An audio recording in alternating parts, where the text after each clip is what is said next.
Welcome to Ratchet Book Club, where we read hood classics and good classics. I'm Derek.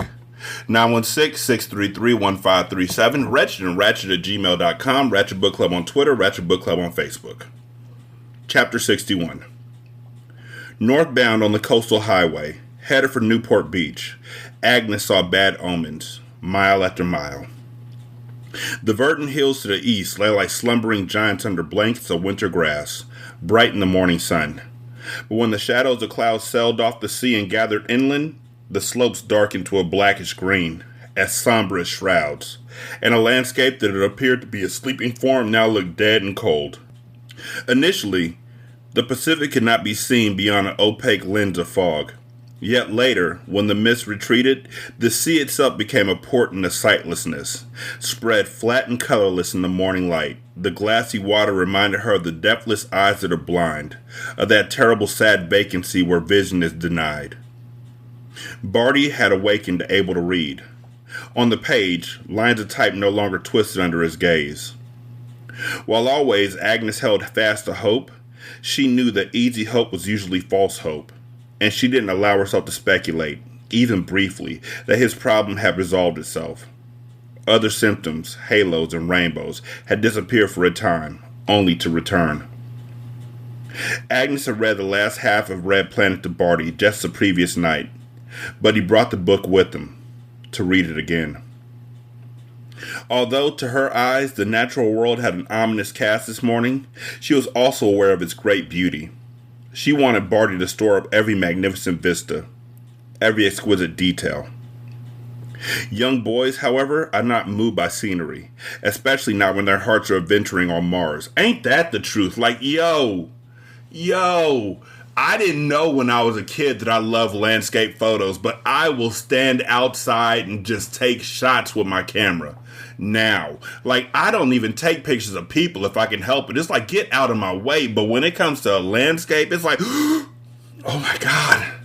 Like, I saw this thing when I was driving to LA from where I live in Sacramento. And it's called Pyramid Lake. And it's going through the Grapevine towards LA, like right before Santa Clarita. Y'all don't care. Anyway.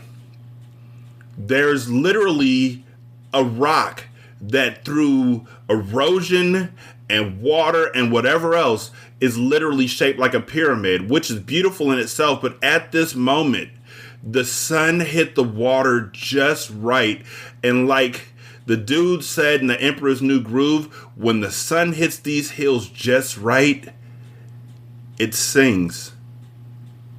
That's not a kid saying that. That's an adult saying that. And that's literally because somebody as an adult is able to take enough time to really appreciate the beauty of the world. And I wish that kids could see the beauty. I tried to take my kids on my basketball teams outside after they've ran hard and they're sweaty and everything and it's cooler outside. And I just have them stand outside. And if it's in the winter, like if it's September, October, where the weather has changed and, you know, it's not as hot outside and it gets darker sooner, I have them look at the sunset and the beauty of the stars and just everything. And they're just like, why are we out here? It's like, I'm wasting time on y'all kids. Come back in here and work on this in-out dribble. But I know Barty would have appreciated it. If he had more information about what she was looking at, he would have saw the beauty. Because there's people like me who literally just see beauty everywhere. And I wish that y'all could see the world the way that I see it. Where everything is wonderful. But unfortunately, that also is coupled with the other side of that, where everything is dark. And that's because I have mental health issues. I'm living with mental health illnesses. And so there's times when everything is beautiful and there's times where everything is just, I can't even see color. But I know Barty. That's my guy.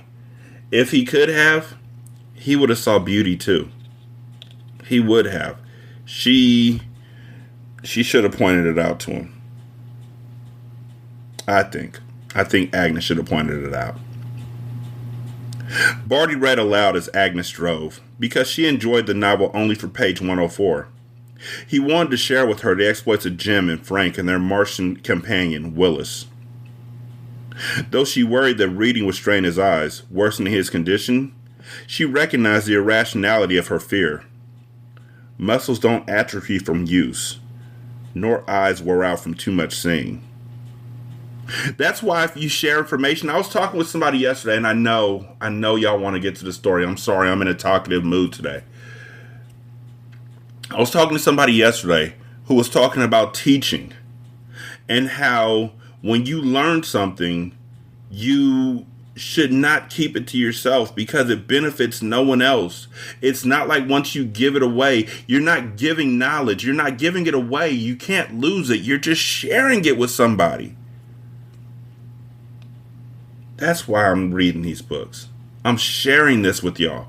I'm not losing what I have. I'm not giving it away to y'all. I'm not going to be able to not see it anymore. I just want y'all to feel how I feel. And sometimes I want y'all to see what I see.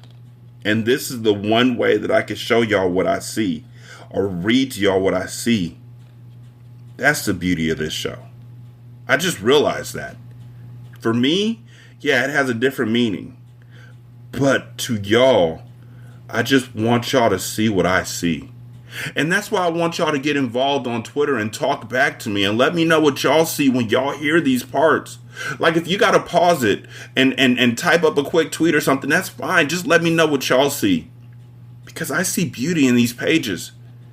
And I hope that in my words, I'm establishing a universe for you that you can see the beauty. I hope y'all saw the vistas. I hope y'all saw the sun.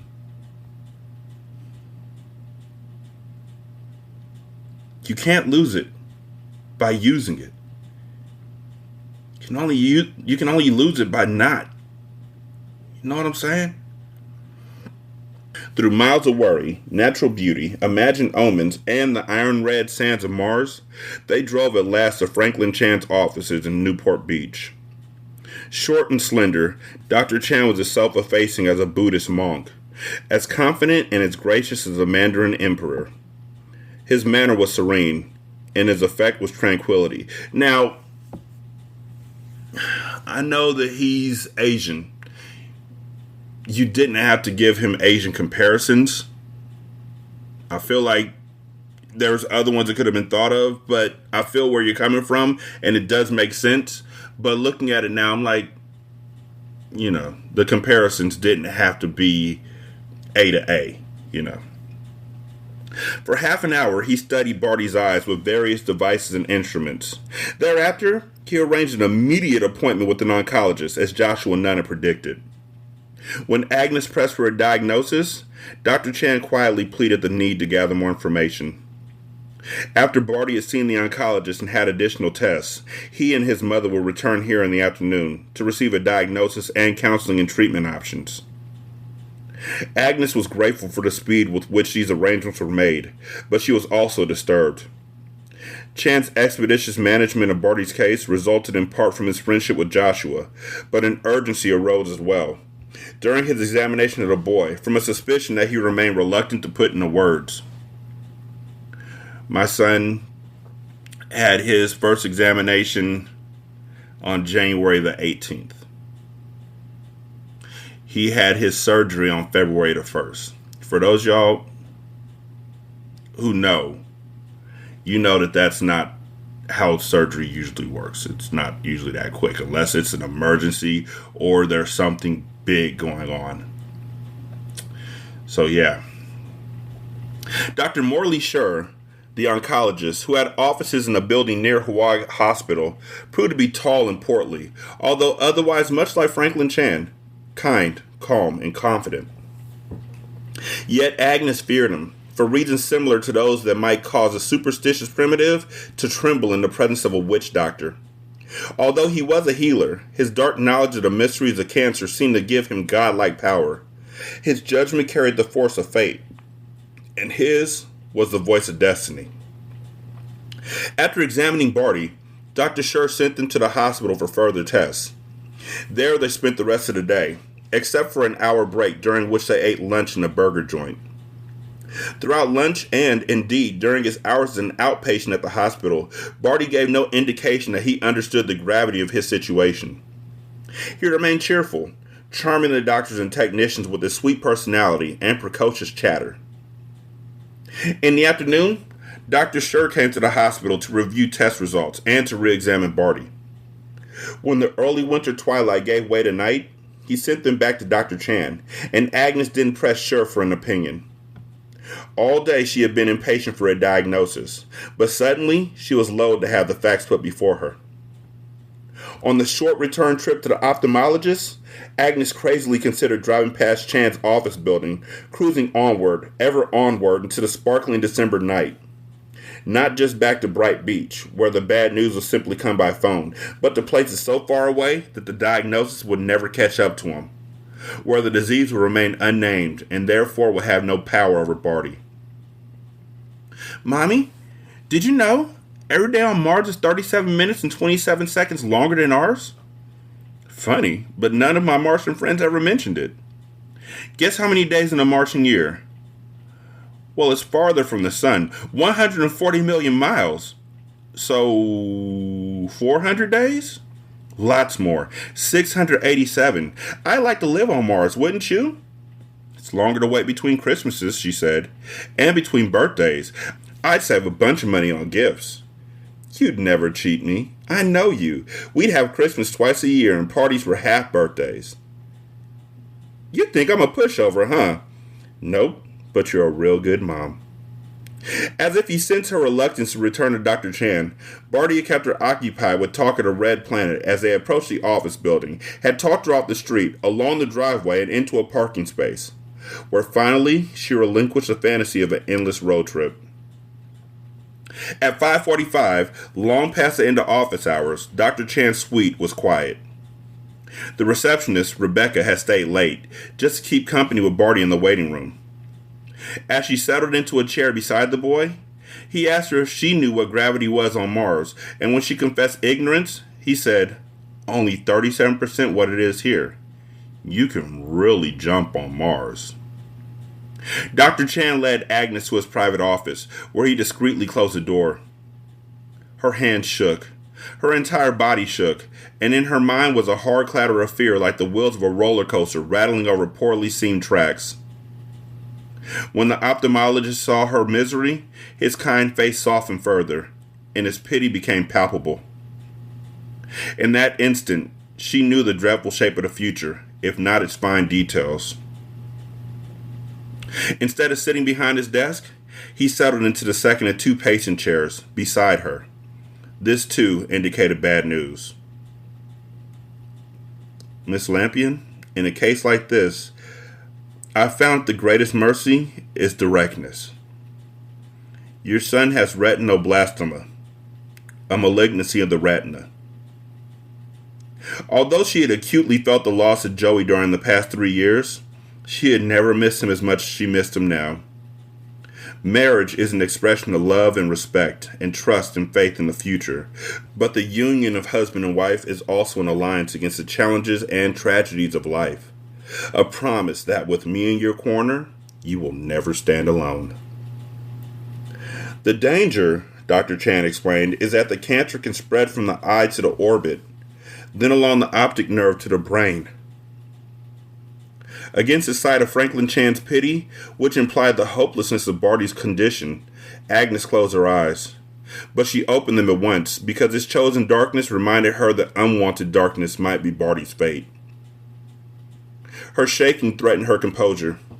She was Barty's mother and father, his only rock, and she must always be strong for him. She clenched her teeth and tensed her body and gradually quieted the tremors by an act of will. Retinoblastoma is usually unilateral, Dr. Chan continued, occurring in one eye. Bartholomew has tumors in both. The fact that Barty saw twisty spots with either eye closed had prepared Agnes for this bleak news. Yet, in spite of the defensive foreknowledge provided her, the teeth of sorrow bit deep. In cases like this, the malignancy is often more advanced in one eye than the other. If the size of the tumor requires it, we remove the eye containing the greatest malignancy, and we treat the remaining eye with radiation. I have trusted in thy mercy, she thought desperately, reaching for comfort to Psalms 13:5. Frequently, symptoms appear early enough that radiation therapy in one or both eyes has a chance to succeed. Sometimes, strabismus, in which one eye diverges from the other either inward towards the nose or outward towards the temple, can be an early sign, though more often we're alerted when the patient reports problems with vision, like twisty spots. Chan nodded. Considering the advanced stage of Bartholomew's malignancies, he should have complained earlier than he did. The symptoms come and go. Today he can read. That's unusual too. And I wish the etiology of this disease, which is exceedingly well understood, gave us reason to hope based on the transience of the symptoms. But it doesn't. Be merciful unto me according to thy word. Few people will spend the greater part of their youth in school, struggling to obtain the education required for a medical specialty, unless they have a passion to heal. Franklin Chan was a healer, whose passion was the preservation of vision, and Agnes could see that his anguish, while a pale reflection of hers, was real and deeply felt. The mass of these malignancies suggests that they will soon spread, or have already spread, out of the eyes to the orbit. There's no hope that radiation therapy will work in this instance, and no time to risk trying it even if there were hope. No time at all. No time. Dr. Schur and I agreed to save Bartholomew's life, we must remove both eyes immediately. Here, 4 days past Christmas, after 2 days of torment, Agnes knew the worst, that her treasured son must go eyeless or die, must choose between blindness or cancer of the brain. She had expected horror, although perhaps not a horror quite as stark as this, and she also expected to be crushed by it, destroyed, because although she was able to survive any misery that might be visited upon her, she didn't think that she possessed the fortitude to endure the suffering of her innocent child. Yet she listened, and she received the terrible burden of the news, and her bones did not at once turn to dust, although unfeeling dust was what she now preferred to be. Immediately, she said. What does that mean?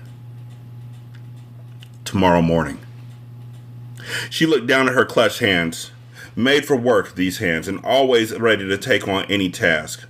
Strong, nimble, reliable hands, but useless to her now, unable to perform the one miracle she needed. Barty's birthday is in 8 days. I was hoping...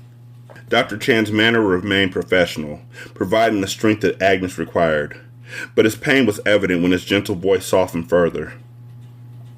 These tumors are so advanced, we won't know until surgery if the malignancy is spread.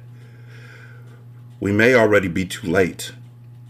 And if we aren't too late, we'll have only a small window of opportunity. A small window. 8 days would entail too much risk. She nodded, and could not lift her gaze from her hands, could not meet his eyes, afraid that his worry would feed her own, afraid also that the sight of his sympathy would shake loose her perilous grip on her emotions. After a while, Franklin Chan asked, Do you want me with you when you tell him? I think just me and him. Here in my office? All right.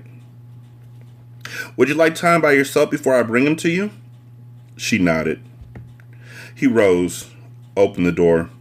Miss Lampion? Yes, she replied without looking up.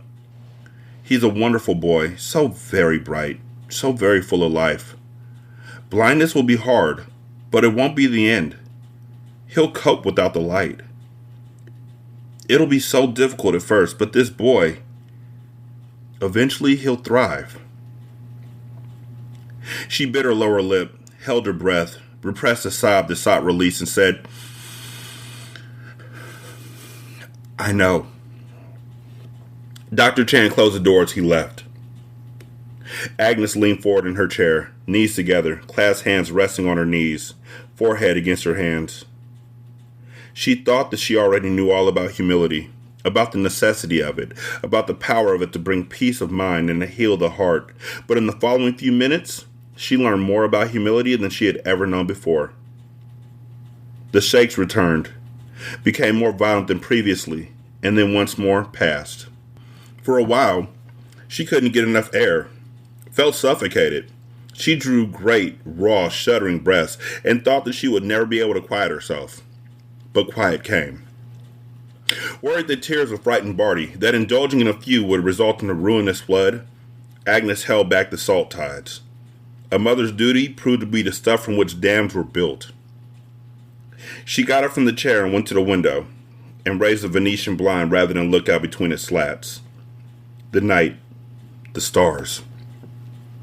The universe was vast and Barty small, yet the boy's immortal soul made him as important as galaxies, as important as anything in creation.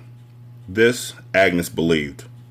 She couldn't tolerate life without the conviction that it had meaning and design, though sometimes she felt that she was a sparrow whose ball had gone unnoticed. Barty sat on the edge of the doctor's desk, legs dangling, holding Red Planet, his place marked by an inserted finger. Agnes had lifted him to this perch. Now she smoothed his hair, straightened his shirt, and retied his loosened shoelaces, finding it even harder than she had expected to say what needed to be said. She thought she might require Dr. Sham's presence after all. Then suddenly, she found the right words. More accurately, they seemed to come through her, for she was not conscious of formulating the sentences. The substance of what she said and the tone in which she said it were so perfect that it seemed almost as though an angel had relieved her of this burden by possessing her long enough to help her son understand what must happen and why.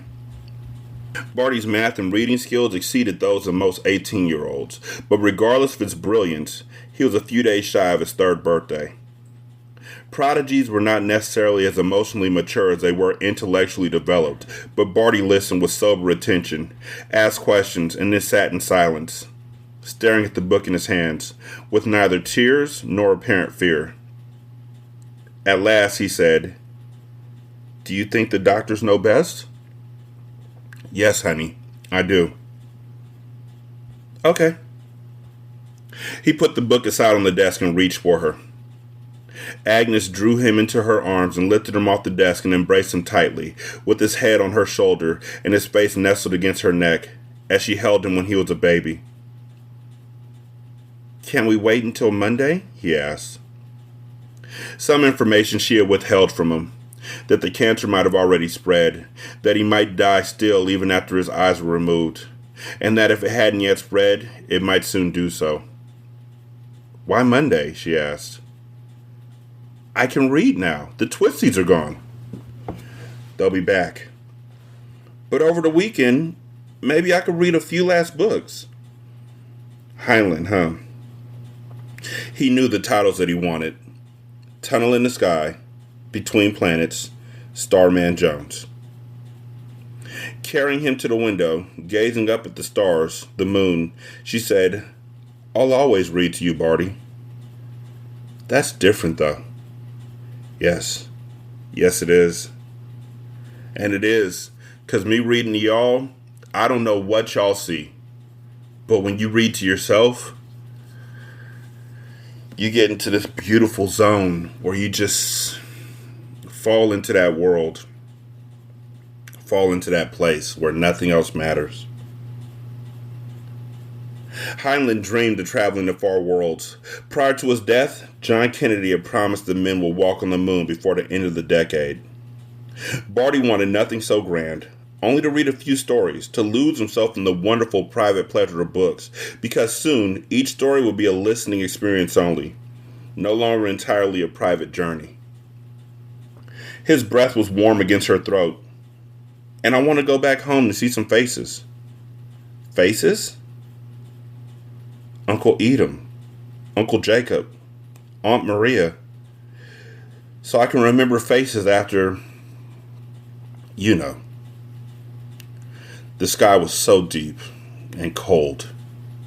The moon shimmered and the stars blurred, but only briefly, for her devotion to this boy was a fiery furnace that tempered the steel of her spine and brought a drying heat to her eyes. Without Franklin Chan's full approval, but with his complete understanding, Agnes took Barty home. On Monday, they'll return to Hoag Hospital, where Barty will receive surgery on Tuesday. The Bright Beach Library was open until 9 on Friday evening. Arriving an hour before closing, they returned the Heinlein novels that Barty had already read and checked out the 3 that he wanted.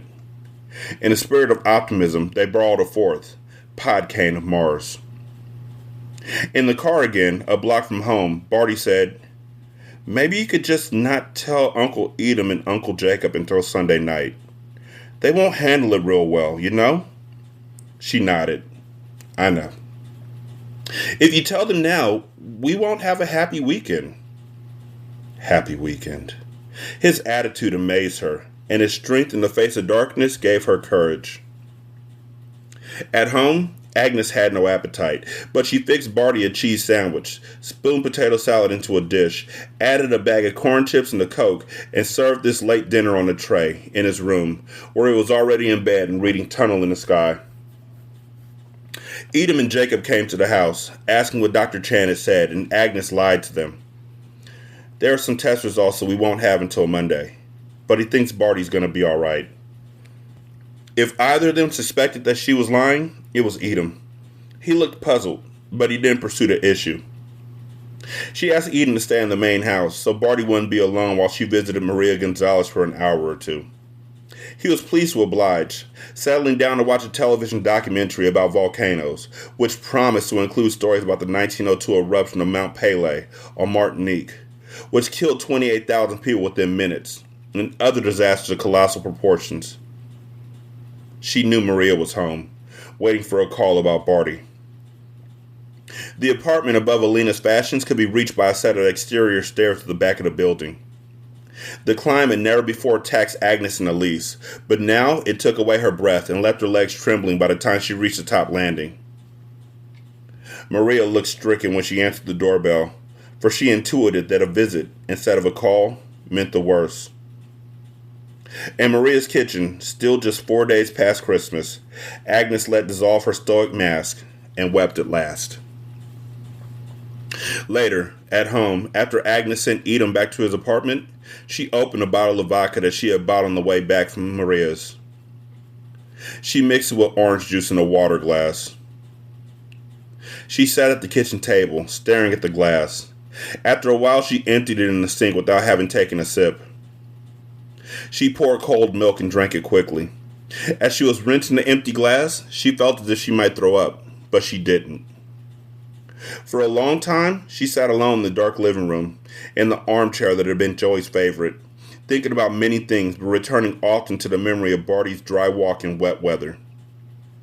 When she went upstairs at 2:10 in the morning, she found the boy fast asleep in the soft lamplight, Tunnel in the Sky at his side. She curled up in the armchair, watching Barty.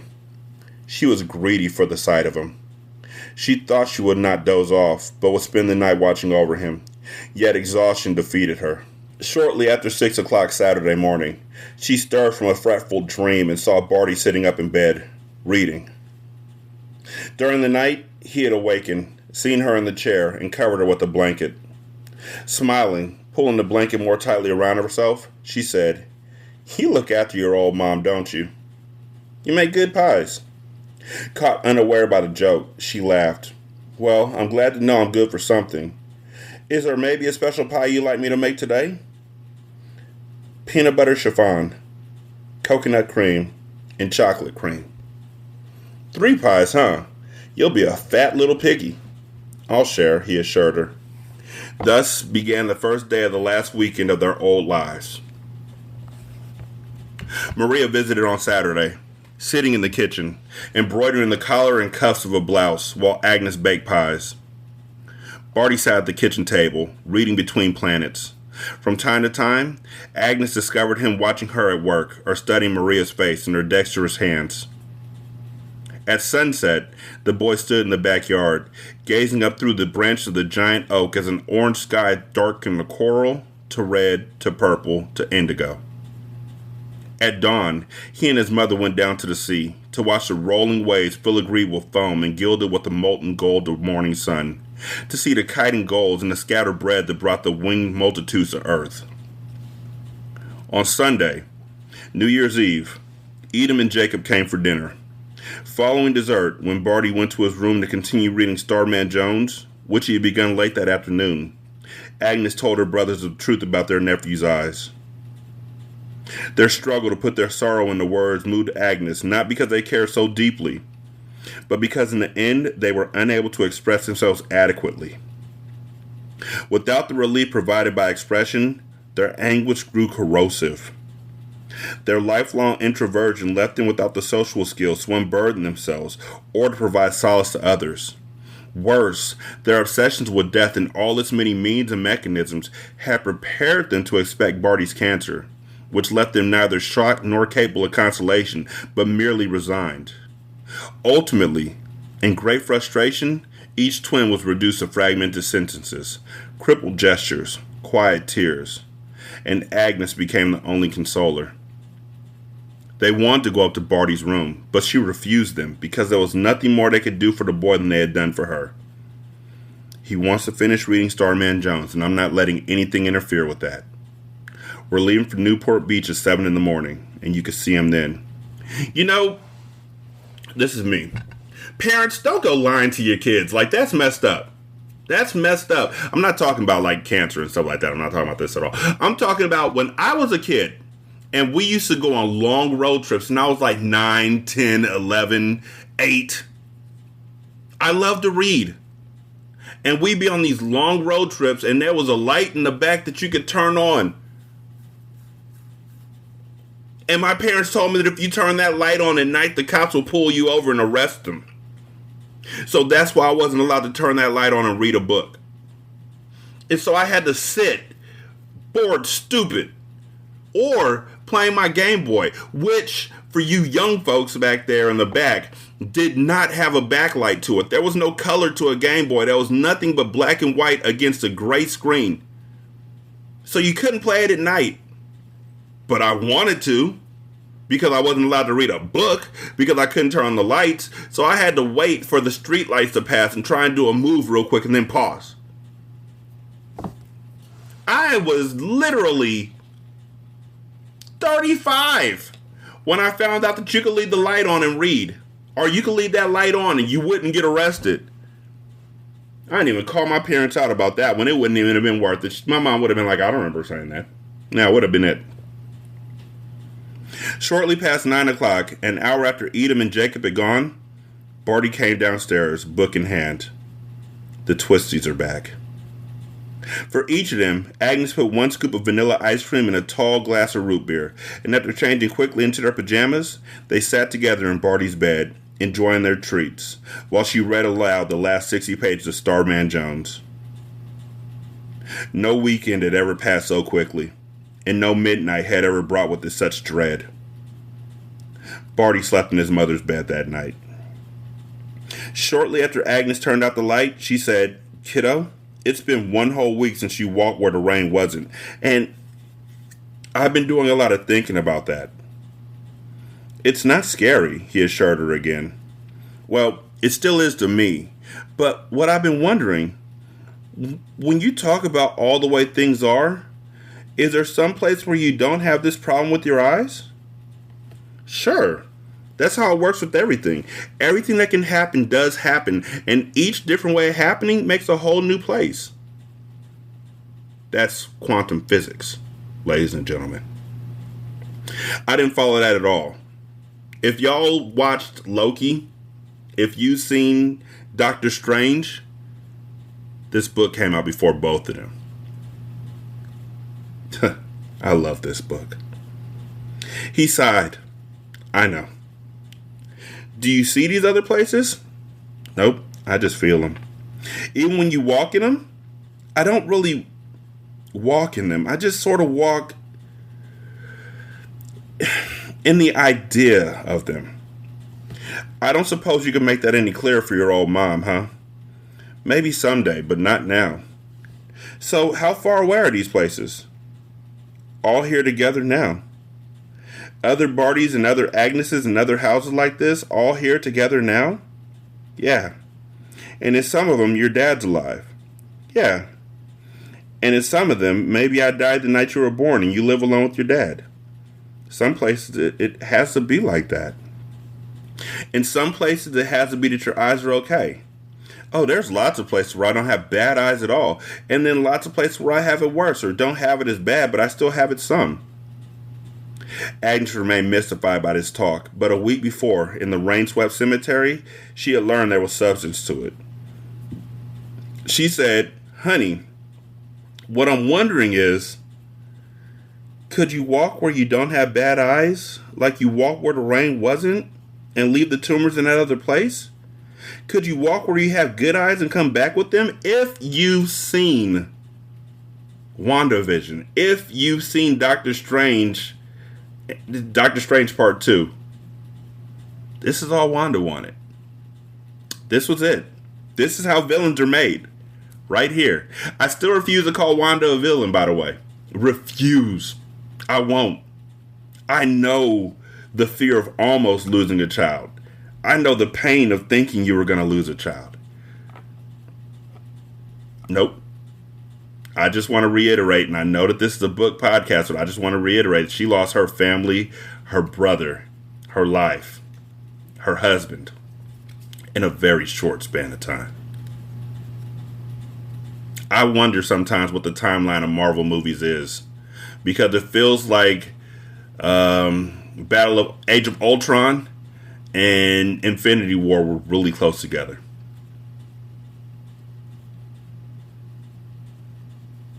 Will you think about it for me? Sure, it's a good question. She smiled. Thanks. I love you, sweetie. I love you too. Have you said your silent prayers? I'll say them now. Agnes said hers too. She lay beside her boy in the darkness, gazing at the covered window, where the faint glow of the moon pressed through the blind, suggesting another world thriving with strange life, just beyond a thin membrane of light. Murmuring on the edge of sleep, Barty spoke to his father in all the places where Joey still lived. Good night, Daddy. Agnes's faith told her that the world was infinitely complex and full of mystery, and in a peculiar way, Barty's talk of infinite possibilities supported her belief and gave her the comfort to sleep. Monday morning, New Year's Eve, Agnes carried 2 suitcases out the back door, set them on the porch, and blinked in surprise at the sight of Edom's yellow and white Ford Country Squire parked in the driveway in front of the garage.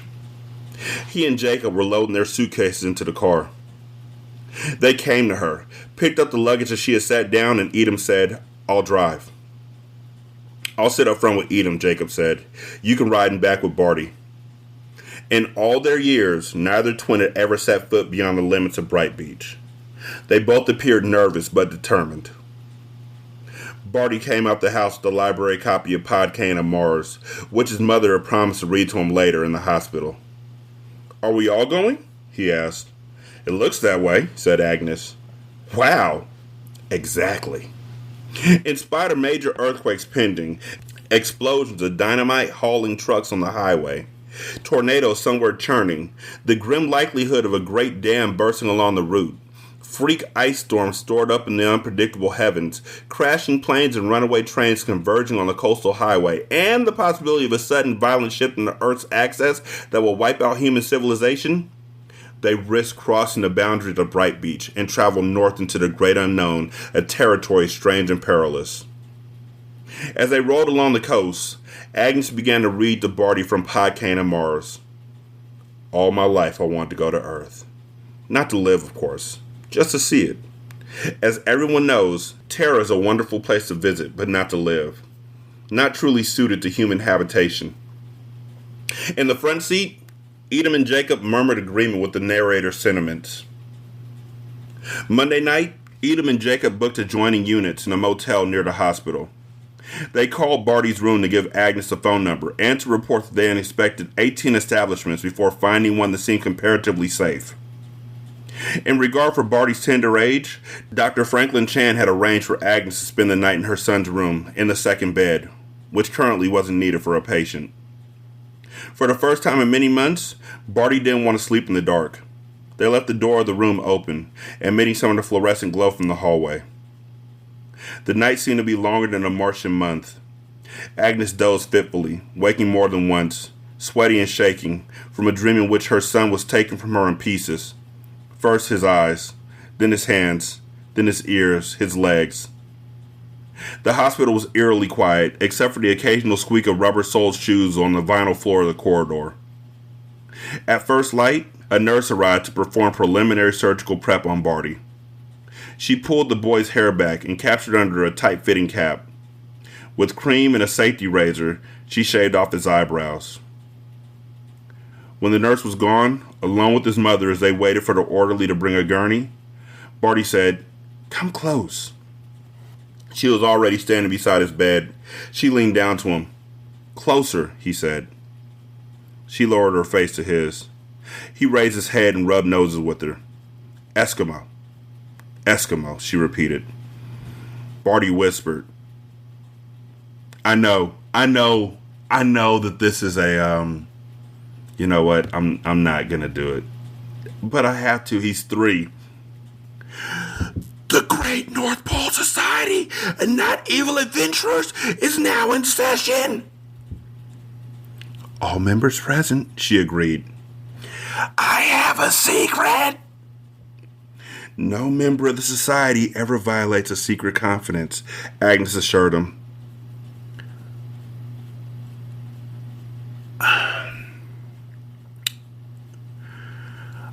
I'm scared.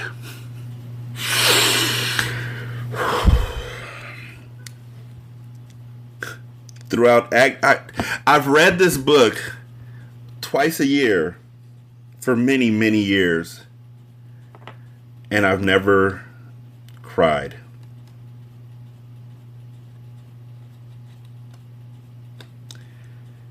Throughout Agnes's 33 years, strength had often been demanded of her, but never such strength as was required now to rein in her emotions and to be a rock for Barty. Don't be scared, honey. I'm here. She took one of his small hands in both of hers. I'll be waiting. You're never without me. Aren't you afraid? If he had been any other 3-year-old, she would have told a complete and compassionate lie. He was her miracle child, however, her prodigy, and he would know a lie for what it was. Yes, she admitted, her face still close to his. I'm afraid, but Dr. Chan is a fine surgeon, and this is a very fine hospital. How long will it take? Not long. Will I feel anything? You'll be asleep, sweetie. Is God watching? Yes, always. It seems like he isn't watching. He's here as sure as I am, Barty. He's very busy with a whole universe to run, with so many people to look after, not just here but on other planets like you've been reading about. I didn't think of other planets. Well, with so much on his shoulders, he can't always watch us directly, you know, with his fullest attention every minute. But he's always at least watching from the corner of his eye. You'll be all right. I know you will. The gurney, one wheel rattling. The young orderly behind it, dressed all in white. And the nurse again. Eskimo, whispered Barty. Eskimo, she replied. This meeting of the North Pole Society and Not Evil Adventurers is officially closed. She held his face in both hands and kissed each of his beautiful jeweled eyes. You ready? A fragile smile. No. Neither am I, she admitted. So let's go. This feels so much like talking to Kid Awesome. The orderly lifted Barty onto the gurney. The nurse draped a sheet over him and slipped a thin pillow under his head. Having survived the night, Edom and Jacob were waiting in the hall. Each kissed his nephew, but neither could speak. The nurse led the way, while the orderly pushed the gurney from behind Barty's head. Agnes walked at her son's side, tightly holding his right hand. Edom and Jacob flanked the gurney, each gripping one of Barty's feet through the sheet that covered him, escorting him with the same stony determination that you saw on the faces of the Secret Service agents who bracketed the President of the United States. At the elevators, the orderly suggested that Edom and Jacob take a second cab and meet them on the surgical floor. Edom bit his lip, shook his head, and stubbornly clung to Barty's left foot. Holding fast to the boy's right foot, Jacob observed that one elevator might descend safely, but if they took two, one or the other was certain to crash to the bottom of the shaft, considering the unreliability of all machinery made by man. The nurse noted that the maximum weight capacity of the elevator allowed all of them to take the same cab, if they didn't mind being squeezed a little. They didn't mind, and so down they went in a controlled descent that was nevertheless too quick for Agnes. The door slid open, and they rolled Barty corridor to corridor, past the scrub sinks to a waiting surgical nurse in a green cap, mask, and gown. She alone affected his transfer into the positive pressure of the surgery. As he was wheeled headfirst into the operating room, Barty raised off the gurney pillow. He fixed his gaze on his mother until the door swung shut between them. Agnes held a smile as best she could, determined that her son's final glimpse of her face would not leave him with a memory of her despair. With her brothers, she adjourned to the waiting room, where the three of them sat drinking vending machine coffee, black, from paper cups. It occurred to her that the knave had come, as foretold by the cards on that night long ago. She had expected the knave to be a man, with sharp eyes and a wicked heart, but the curse was cancer, and not a man at all. Since her conversation with Joshua Nunn the previous Thursday, she had more than 4 days to armor herself for the worst. She prepared for it as well as any mother could while still holding on to her sanity. Yet, in her heart, she wouldn't relinquish hope for a miracle. This was an amazing boy, a prodigy, a boy who could walk where the rain wasn't, already himself a miracle, and it seemed that anything might happen. That Dr. Chan might suddenly rush into the waiting room, surgical mask dangling from his neck, face aglow, with news of a spontaneous rejection of the cancer. And in time, the surgeon did appear, bearing the good news that neither malignancy had spread to the orbit and optic nerve. But he had no greater miracle to report. On January 2nd, 1968, 4 days before his birthday, Bartholomew Lampion gave up his eyes so that he might live, and accepted a life of blindness with no hope of bathing in light again until, in his good time, he left this world for a better one. 916-633-1537, Ratchet and Ratchet at gmail.com, Ratchet Book Club on Twitter, Ratchet Book Club on Facebook. Leave a review on Spotify. You can also leave a review on Podchaser. Copy and paste that into the Apple Podcasts app, and then copy and paste that into the Good Pods app. You can donate to the show on patreon.com/single simulcast, or on buymeacoffee.com/sscast, or on the Good Pods app. You can leave a tip in the tip jar. Thank you so much for listening. I do greatly appreciate it. Y'all be good. I'm gonna holler at you later. Peace.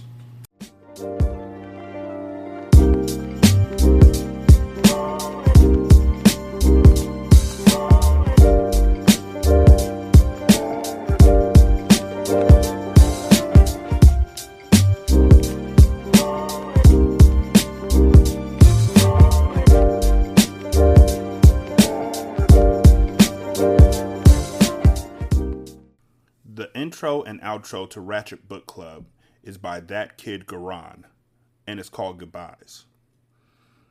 You can email him at tkgbeats94@gmail.com for more information on how to lease this beat. This is Single Simulcast. While Americans overwhelmingly support the right of an individual to make their own decisions about abortion, unfortunately, that right is no longer protected everywhere in the U.S. The Supreme Court overturned Roe v. Wade on June 24th. Abortion is a basic healthcare need for the millions of people who could become pregnant. Everyone should have the freedom to decide what's best for themselves and their families, including when it comes to ending a pregnancy. This decision has dire consequences for individual health and safety, and could have harsh repercussions for other landmark decisions.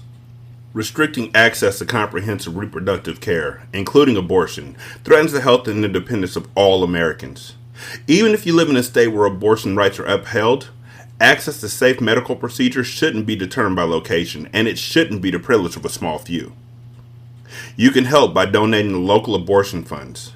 To find out where to donate for each state, visit donationsforabortion.com.